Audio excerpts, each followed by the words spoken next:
इंसाफ चाहिए। असं सड़क बंद कर देनी है।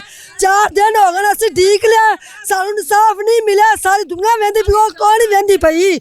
मगर नवाज भी वेखनी होनी है, सारा कुछ करती होनी है ना।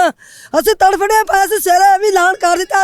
अज दी रात 4 घड़ियां कढ़नी है। असं सवेरे 6 बजे सड़क बंद कर देनी है।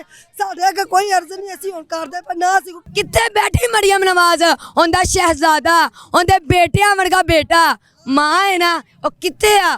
अज 4 दिन हो गए ना बेटा सर्दी च गली च, और कित्थे वे वो बिस्तरे च लेटी होएगी। वो भी आए अपने बेटे नूं देखे, उनदे सिर दे उत्ते उनदियां भैणां ते उनदे वालिदैन दे उत्ते इस तरह हत्थ काट के दिता जाए और इंसाफ किया जाए।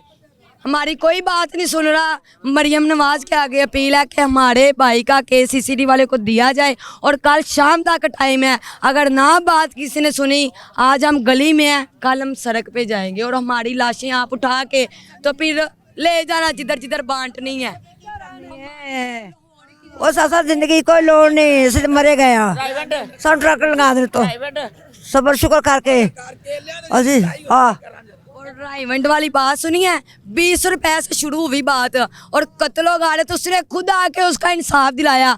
और मेरा भाई 4 महीने हो गया है, हर तरफ मेरे भाई का केस चला गया। मरियम नवाज तक ये बात अभी तक नहीं पहुंच रही कि उसका बेटा मैं बिस्तर में बैठी हूँ और उसका बेटा गलियों में सर्दियों में पड़ रहा है।